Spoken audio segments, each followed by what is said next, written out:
Selamat malam, Opa, Oma, Bapak, Ibu, Saudara-saudari, dan anak-anak yang terkasih dalam Tuhan kita Yesus Kristus. Selamat mengikuti ibadah keluarga Rabu 15 Juli 2020 secara daring melalui kanal YouTube GPB Jemaat Pasar Minggu, Jakarta Selatan. Pelayan firman dalam ibadah ini akan dilayani oleh Pendeta Irdian Sulistiantoro. Kiranya kesetiaan beribadah kita merupakan ungkapan syukur nyata melalui kehidupan persekutuan yang membawa berkat bagi kita dan sesama. Jemaat, saya undang bangkit berdiri. Mari kita persiapkan hati dan pikiran kita untuk memulai ibadah ini. Kita menghadap Tuhan Maha Mulia dengan menaikkan pujian bagi kemuliaannya. Kita bernyanyi dari Kidung Jemaat 3, bait 1 dan 3. Kami puji dengan riang.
Jemaat yang dikasihi Tuhan, mari kita bersatu dalam doa. Pujian kami hanya kepadamu ya Allah, pencipta alam semesta. Kami menyembahmu dalam pujian dan hormat, karena setiamu dan pertolonganmu dalam hidup kami tak tertara dan tak berkesudahan. Terima kasih untuk waktu ini, kami beribadah bersama keluarga di rumah masing-masing. Urapilah kami semua serta berkatilah, agar kami boleh bersekutu bersama keluarga dan ibadah ini berkenan bagimu dan namamu boleh kami muliakan. Terimalah ungkapan syukur dan permohonan umatmu. Amin.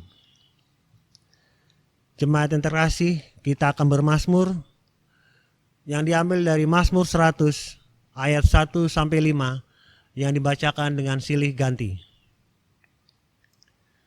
Bersorak-soraklah bagi Tuhan, hai seluruh bumi. Beribadahlah kepada Tuhan dengan sukacita, datanglah ke hadapannya dengan sorak-sorai.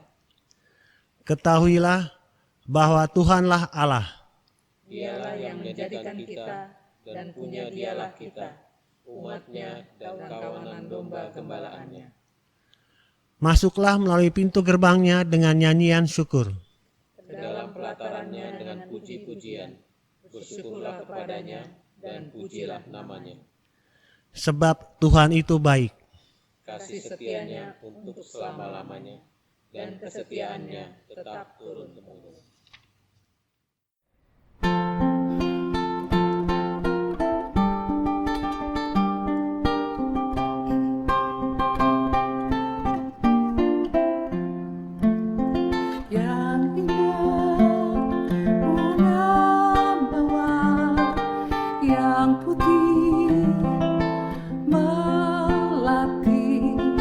Namun lebih indah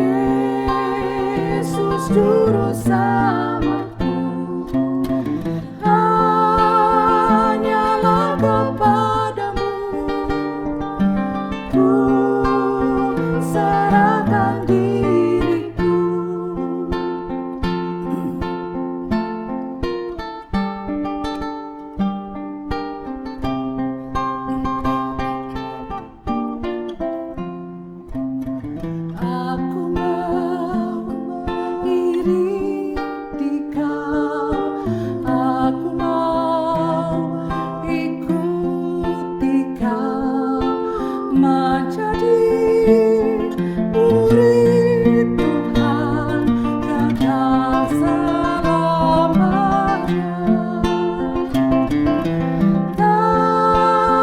Terpujilah namamu, Yesus Juru Selamatku. Hanyalah kepadamu ku serahkan diriku.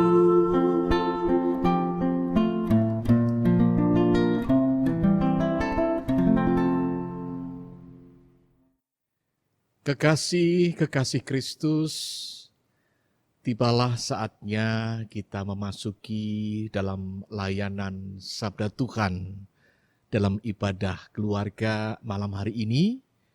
Ketika kita mendengar Sabda Tuhan, menjadi kekuatan kita, menjadi pelindung kita saat kita menapai kehidupan kita, menjalani malam yang kita terima sebagai anugerah Tuhan. Sebelumnya, marilah kita berdoa. Allah Bapa Surgawi, terima kasih untuk cinta kasih, rawatan Tuhan yang tidak pernah terhenti dalam kehidupan kami. Ditandai ketika Engkau berkenan hadir dalam rumah tangga kami, dalam keluarga kami, Engkau berkenan hendak menyapa kami melalui sabda Tuhan. Bersabdalah, kami siap untuk menerimanya. Yesus Kristus firman yang hidup, kami sudah berdoa. Amin. Kami undang umat bangkit berdiri. Kita persiapkan sabda Tuhan.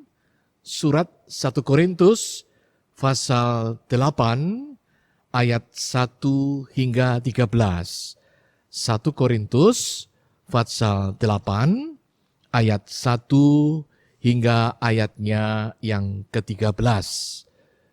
Demikian bunyinya.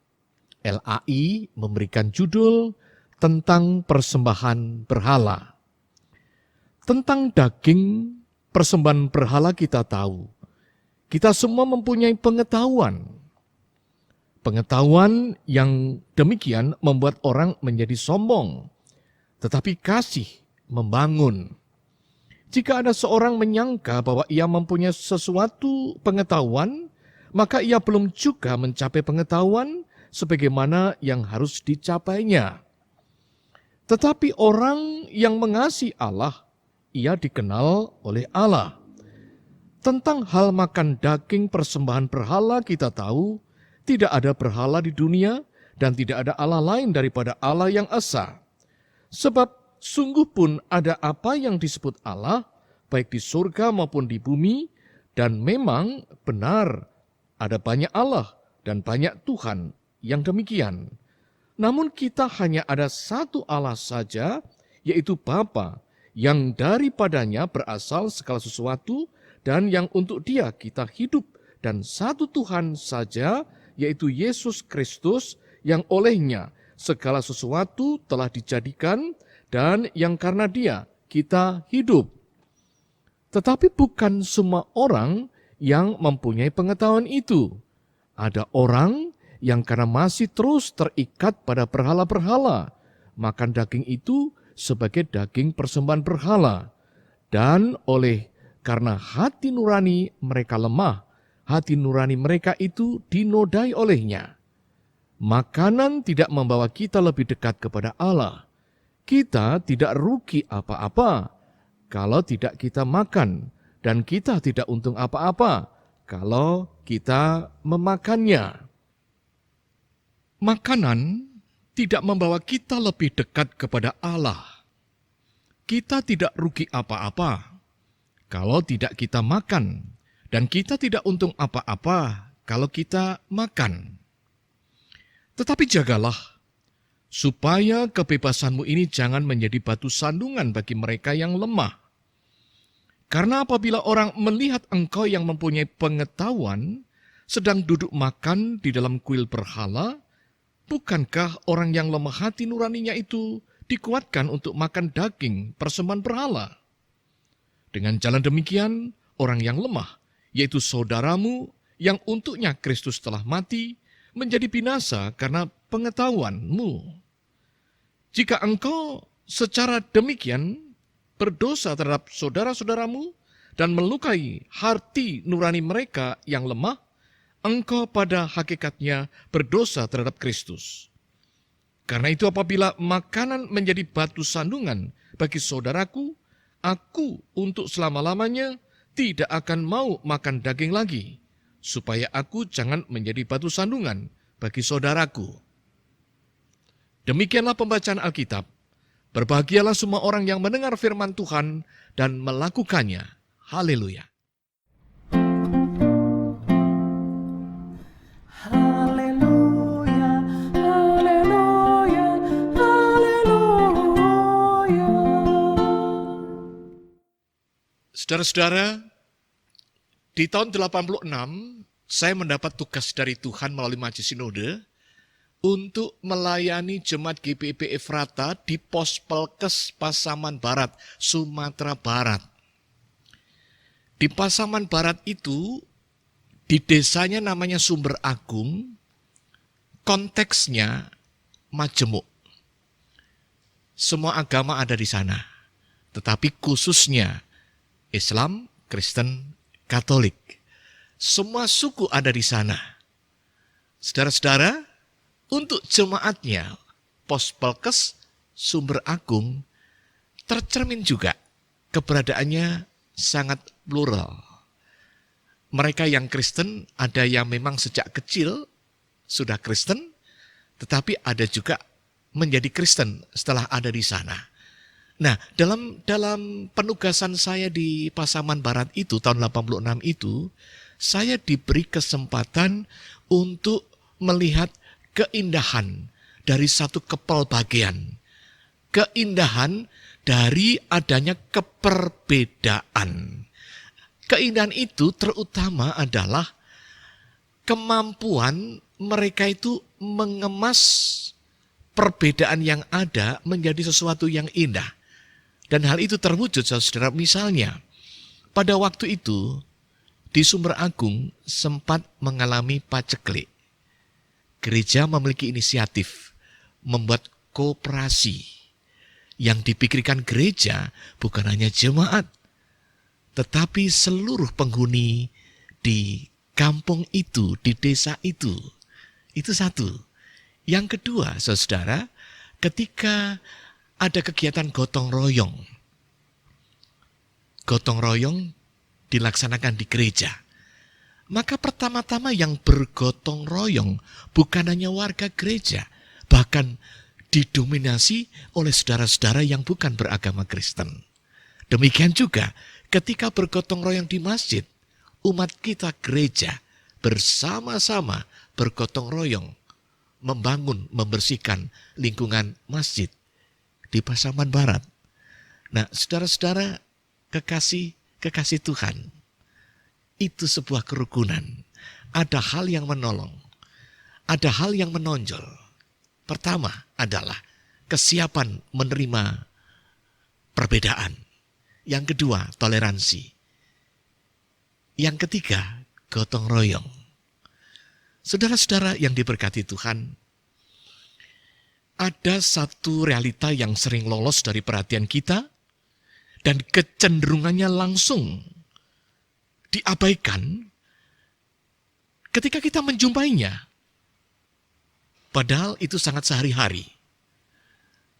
Realita apakah itu? Adalah realita perbedaan.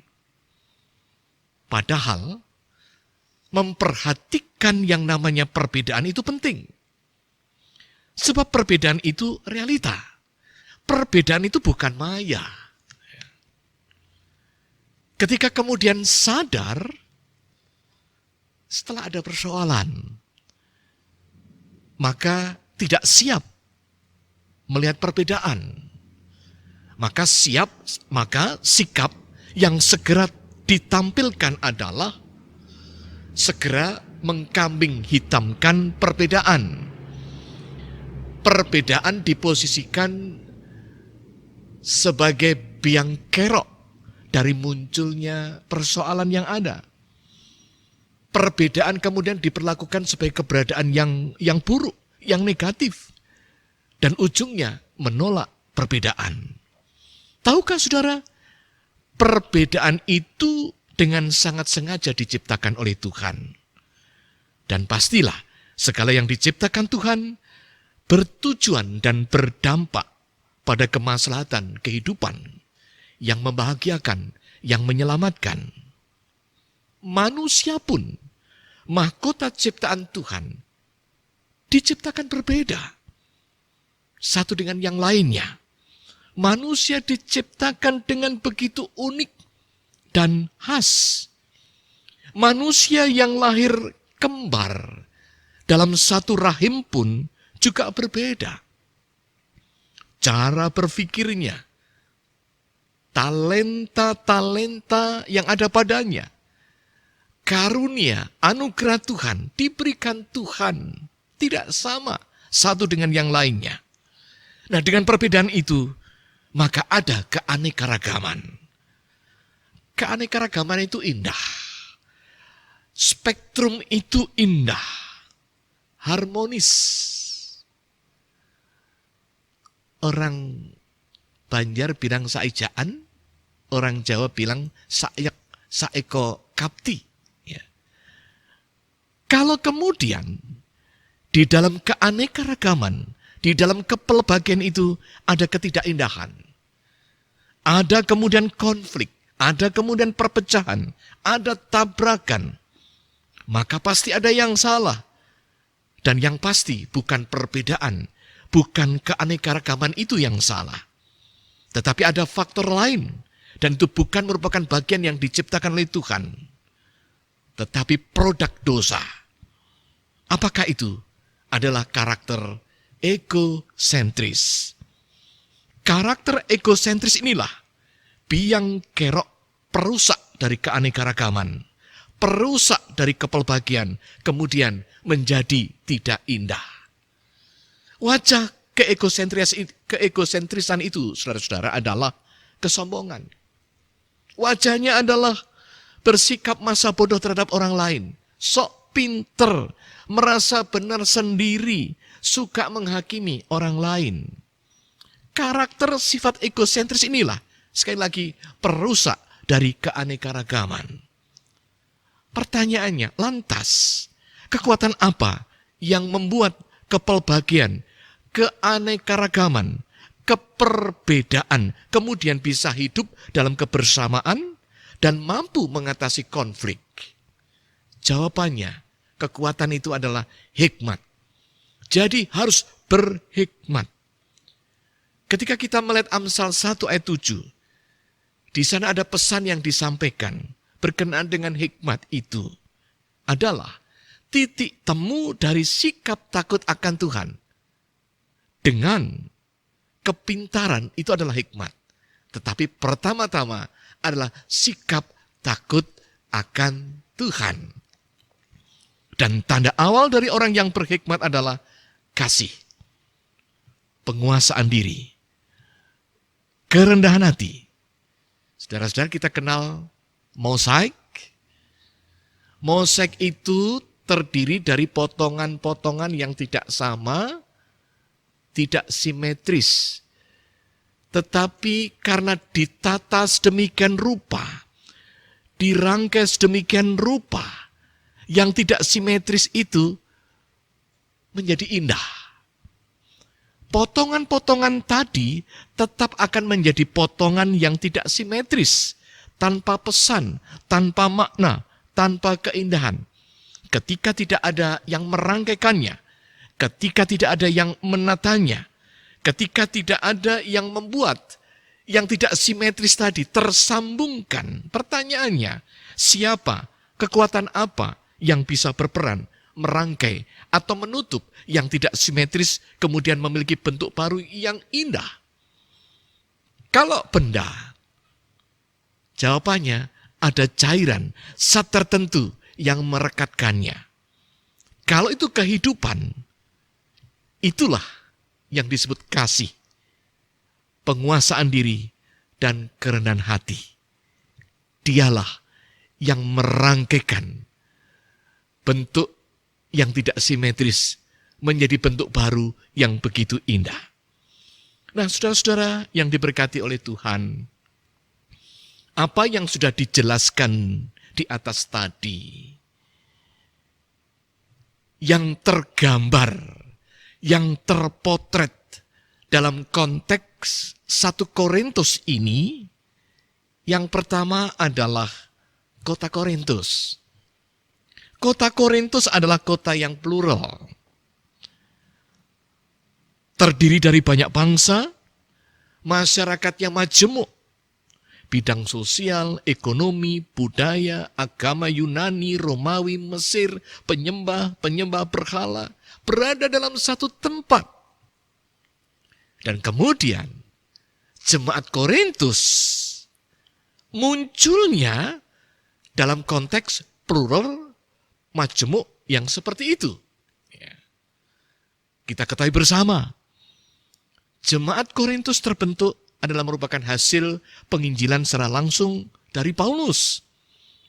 Yang umatnya terdiri dari orang Yahudi, non-Yahudi, yang dulunya sebagai penyembah-penyembah berhala.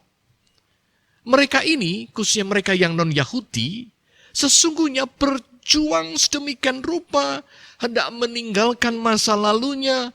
Mereka bertekad mau hidup secara total mengikuti standar etika Kristen. Jadi kalau ditegaskan, yang pertama, ketika berbicara tentang indikator keanekaragaman dalam hal ini, sangat terlihat, baik konteks kota Korintus, tetapi khususnya bagi jemaat Korintus, tentang keanekaragaman ada pada mereka. Kepelbagaian ada pada mereka. Itu yang pertama. Yang kedua, ketika kita berbicara tentang keanekaragaman, keperbedaan sebagai potensi untuk menciptakan keindahan kebersamaan, sangat tidak tampak. Tetapi justru sebaliknya, keanekaragaman di sini terposisi sebagai potensi alasan perpecahan. Dan perpecahan itu pemicunya adalah adanya persoalan-persoalan yang tak terjawab dengan baik, tak terselesaikan oleh para gembala-gembala di sana. Para tua-tua setelah jemaat itu ditinggalkan oleh Paulus. Bahkan kemudian menimbulkan kesalahpahaman. Apakah itu berkenaan dengan perkawinan, berkenaan dengan perjamuan Tuhan, berkenaan dengan karunia-karunia, berkenaan dengan kehidupan pasca kematian. Dan khususnya dalam pasal 8 ayat 1 hingga 13 ini adalah tentang daging yang dipersembahkan kepada berhala dikaitkan dengan arti kebebasan. Di sini ada ketegangan, ada konflik. Sebagian umat mengatakan dan meyakini bahwa tidak masalah untuk memakan daging yang telah dipersembahkan pada Baal bagi orang yang sudah percaya kepada Kristus. Nah, kelompok ini, saudara-saudara, sesungguhnya adalah kelompok yang sombong rohani. Merasa imannya lebih mengerti. Pemahaman teologinya jauh di atas umat yang non-Yahudi. Nah, saudara, mereka yang tidak mempersoalkan makan daging persembahan, sesungguhnya lebih hendak menunjukkan segala kelebihan-kelebihan yang dimilikinya, khususnya status keumatannya. Mereka merasa lebih beriman, lebih senior. Dan sesungguhnya apa yang terjadi adalah pengumbaran perilaku egosentris. Nah, Paulus sendiri, saudara, sesungguhnya tidak mempersoalkan tentang hal makan dan minum. Tentang hal makan dan minum itu tidak bermakna, tidak punya makna berkenaan dengan kebaikan maupun kejahatan. Makan dan minum juga tidak mengubah nilai manusia di hadapan Allah. Dan toh, semua ciptaan adalah milik Tuhan. Dan ini sebenarnya dalam rangka menunjuk sebagian arti dari kebebasan, arti dari kemerdekaan. Nah, saudara, pertanyaannya, lantas, apakah kemudian berarti Paulus dengan pemahamannya itu membenarkan ketika ada umat atas nama imannya pada Kristus, atas nama kebebasannya, kemerdekaannya, sehingga dengan begitu saja secara bebas boleh makan daging persembahan? Orang Jawa bilang, ngono ya ojo ngono. Ya. Ngono ya ojo ngono. Ya. Artinya saudara, jangan mentang-mentang begitu. Jangan menyalahgunakan kebebasan tanpa kemudian mempedulikan umat lain, jemaat lain, khususnya dalam hal ini yang non-Yahudi, yang memiliki latar belakang dulunya sebagai penyembah berhala. Bagi mereka masih terikat, ada satu keyakinan dan pemahaman bahwa orang yang sudah percaya kepada Kristus, maka hukumnya sudah tidak boleh lagi memakan daging itu. Sebab makan daging itu hanya bagi mereka penyembah berhala. Dalam hal ini, Paulus mengingatkan dengan begitu tegas. Di dalam Kristus memang ada kemerdekaan. Di dalam Kristus memang ada kebebasan. Tetapi bukan bebas sebebas-bebasnya. Sebab orang percaya itu sangat erat, sangat lekat dengan karakter perilaku kasih. Sangat erat, sangat lekat dengan perilaku rendah hati, penguasaan diri. Seperti itulah kebebasan, kemerdekaan Kristen itu. Maka kemudian Paulus meminta, bahkan mendesak agar orang percaya menjauhkan diri dari praktek memakan daging persembahan demi terwujudnya persekutuan yang harmonis dan tidak membingungkan bagi mereka yang masih lemah iman. Ayat 9 sampai 11.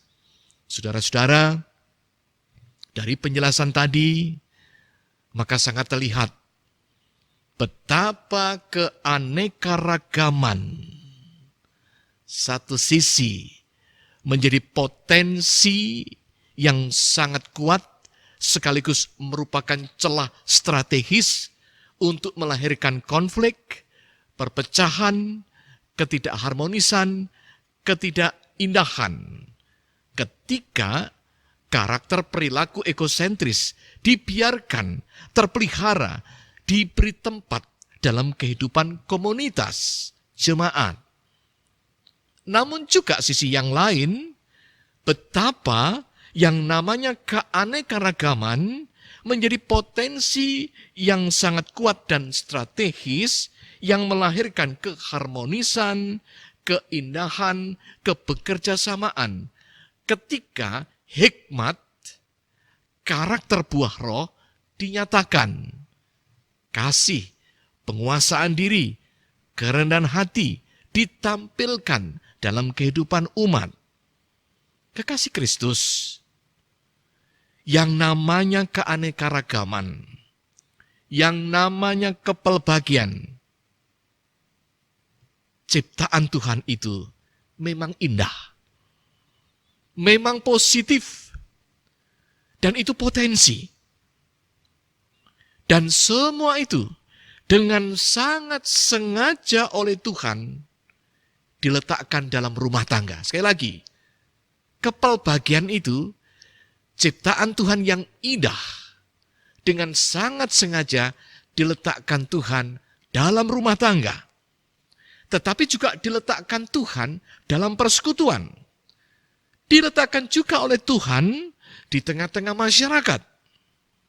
Sebagai potensi untuk membangun yang namanya keindahan, keharmonisan, kebahagiaan, sinergisme, dan keselamatan.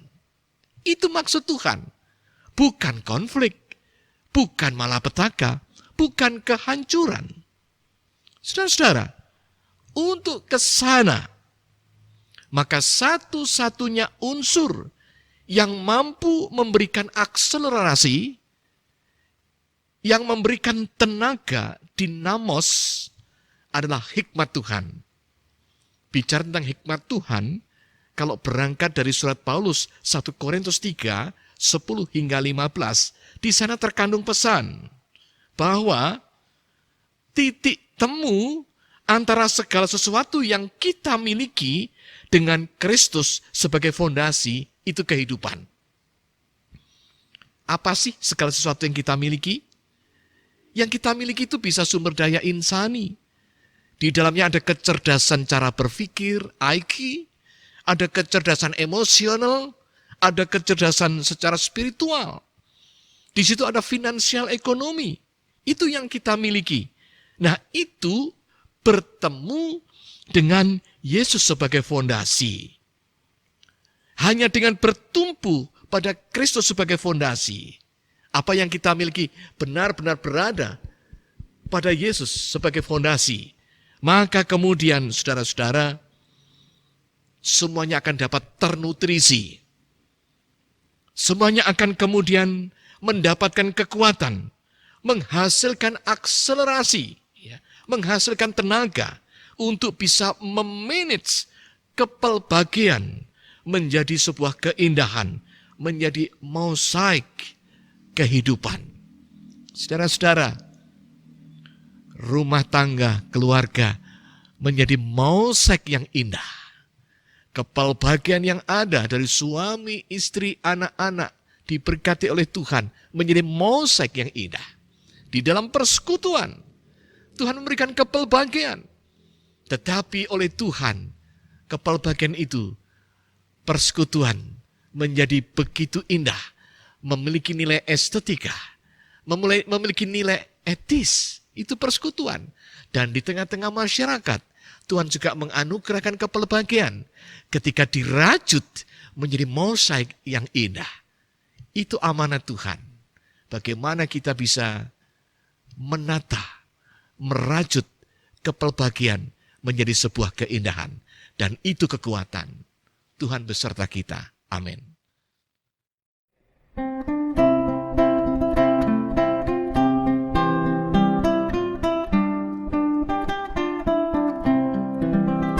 Ku nyanyikan kasih setia Tuhan selamanya. Ku nyanyikan kasih setia Tuhan selamanya. Ku nyanyikan selamanya. Ku tuturkan tajammu, kasih setiamu Tuhan. Ku tuturkan tajammu, kasih setiamu turun-temurun. Ku nyanyikan kasih setia Tuhan selamanya. Ku nyanyikan kasih setia Tuhan selamanya. Ku nyanyikan selamanya.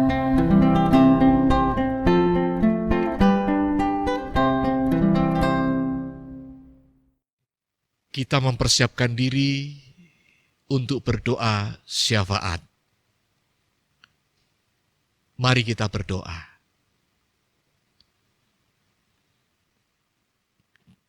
Terima kasih ya Tuhan untuk kepelbagaian, keperbedaan yang ada dalam kehidupan kami. Engkau boleh mengingatkan kami melalui firman-Mu. Berbeda itu tidak buruk. Berbeda itu indah. Berbeda itu potensi. Berbeda itu anugerah Tuhan. Kami mendapat amanat Tuhan untuk merajutnya. Sehingga perbedaan kepelbagaian itu menjadi sebuah kekuatan yang begitu indah dalam kehidupan kami. Dalam keluarga, dalam persekutuan, dalam masyarakat. Ya Bapa, kami berdoa bagi umat Tuhan, bagi GPIB, khususnya GPIB Jemaat Pasar Minggu, dengan segala keberadaannya. Berkatilah kami, rumah tangga. Mampukan kami berperan sebagai perajut-perajut kepelbagian dalam rumah tangga. Sehingga kami mampu mengartikan sempurna bagi suami, sempurna bagi istri. Bukan suami istri itu yang sempurna, tetapi kemampuan menerima secara sempurna, mampu menerima kepelbagian dan bersama-sama berada dalam satu tekad untuk merajut kepelbagian itu menjadi sebuah keindahan dalam rumah tangga. Demikian di dalam persekutuan kami, Bapa. Sanggupkan kami, bukan orang-orang yang mengumbar egosentris kami, tetapi anak-anak Tuhan dengan kerendahan hati kami, dengan kasih kami, menjadi sebuah kekuatan untuk merajut talenta karunia yang berbeda-beda menjadi sesuatu kekuatan yang indah bagi jemaat-Mu. Ya Bapa Allah Surgawi, kami berdoa untuk bangsa negara kami. Sertai senantiasa ya Bapa, Bapak Presiden, Wakil Presiden, para menteri, demikian aparat keamanan, TNI, Polri dengan segala keberadaannya, masyarakat Indonesia yang kami cintai ini, yang saat ini masih harus menghadapi beban yang berat oleh pandemi COVID-19 yang masih merajalela di kanan kiri kami. Sekalipun kami sudah berada dalam titik new normal, ya Bapa, sertai kami agar kami dimampukan sehingga kami tetap eksis disertai oleh Tuhan dan berkati peran gereja-Mu yang sesaat lagi juga akan memulai ibadahnya secara luring. Tuhan persiapkan dalam waktu yang akan diberitahukan. Persiapkan panitia tim berkenaan dengan ibadah luring ini. Demikian juga kami tetap berdoa ya Bapa, bagi anak-anak-Mu yang begitu setia, baik di dalam tim Komisi TPG, tim Inforkom, PS Media, Sekretariat, mereka berjerih lelah, berjuang sedemikian rupa, bahkan siang hingga malam, mempersembahkan tenaga pikiran mereka untuk Tuhan. Sertai anugerahkan kesehatan, pelindungan dan berkat kepadanya. Ya Bapa Allah Surgawi, kami juga berdoa bagi umat Tuhan dari sektor 1 sampai 9 dengan berbagai harapan, bahkan pergumulan-pergumulan dihadapinya, sehubungan dengan situasi pandemi COVID-19 ini. Tuhan menyertai mereka. Tuhan memberkati mereka ya Bapa. Bapa Allah Surgawi Yesus Kristus, kini dengarkanlah doa-doa pribadi kami.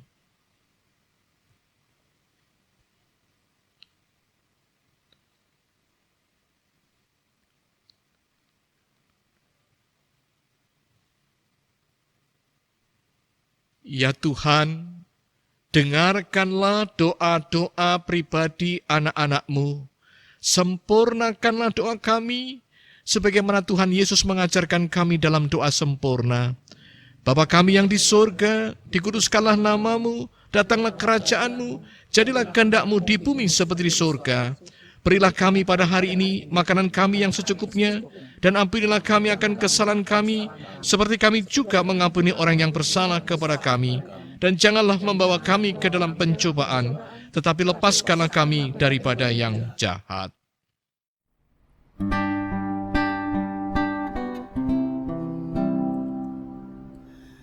Karena Engkaulah yang mempunyai kerajaan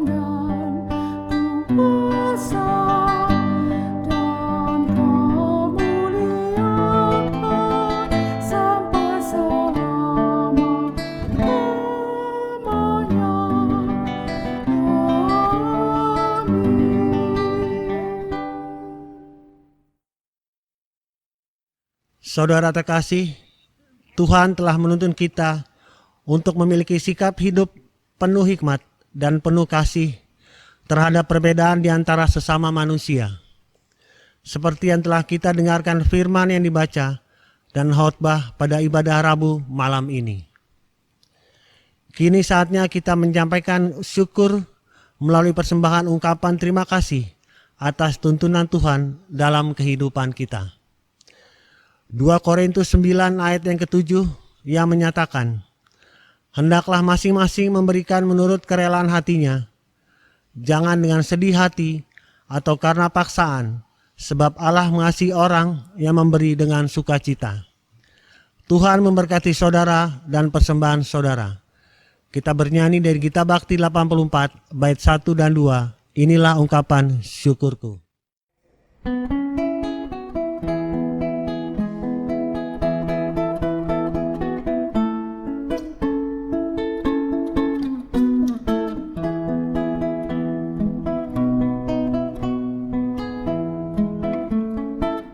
Inilah ungkapan syukurku yang ku berikan kepadamu.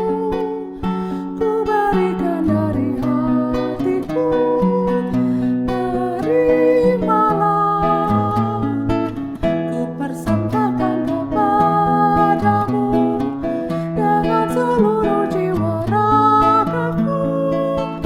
Kiranya berkenan di hadiratmu.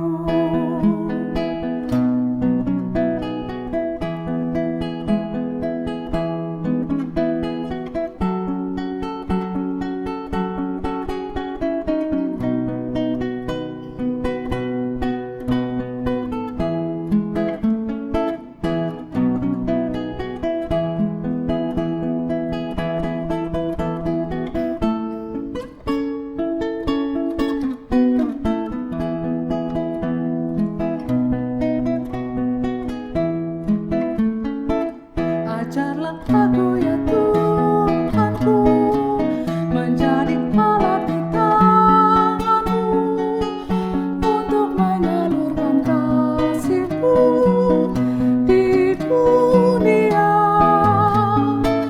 Utuslah aku ya Tuhanku, menolong orang miskin dan lemah. Pakailah diriku turut maksud-Mu. Jemaat, saya undang bangkit berdiri untuk menyerahkan persembahan kita dalam doa kepada Tuhan. Kita berdoa. Tuhan Yesus, persembahan yang kami berikan ini adalah ungkapan syukur dari apa yang sudah kami terima dari-Mu, dan kami sampaikan dengan rela hati. Terimalah persembahan hati ini agar dapat bermanfaat bagi pekerjaan Tuhan dan demi kemuliaan nama-Mu. Dengan penuh sukacita kami berdoa dan menyerahkan persembahan ini kepadamu. Amin. Kekasih Kristus, kita akan segera mengakhiri ibadah keluarga pada malam hari ini. Untuk kami jemput bangkit berdiri, kita akan menerima amanat pengutusan. Saudara-saudara ingat bahwa kepelbagian, perbedaan, itu sengaja diciptakan oleh Tuhan. Oleh karena itu indah, positif, dan itu potensi. Dan itu dengan sengaja diletakkan Tuhan di tengah-tengah keluarga. Kita punya tugas untuk merajutnya menjadi mosaik yang indah dalam rumah tangga. Demikian dalam persekutuan, demikian dalam masyarakat. Tuhan akan menyertai-Mu.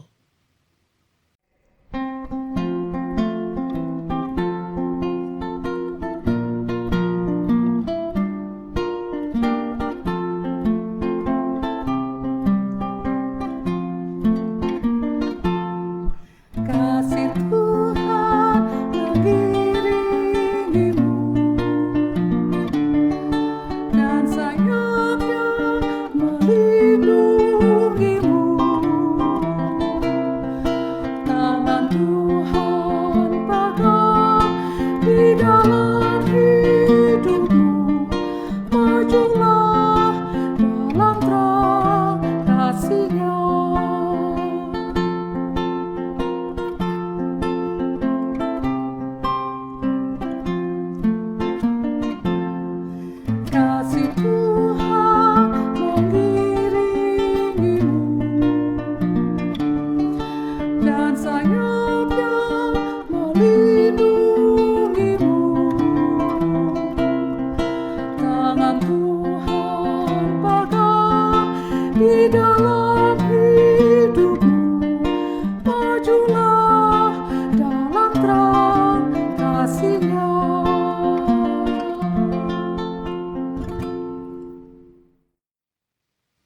Kasih Tuhan, tataplah hari esok dengan penuh kepastian, bersama Yesus Kristus, Sang Nahkoda Agungmu.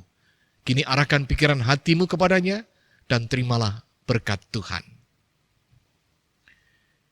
Kasih karunia, damai sejahtera, dari Allah Bapa, Allah Putra, serta persekutuan Allah Roh Kudus, kiranya menyertaimu saat ini dan selama-lamanya.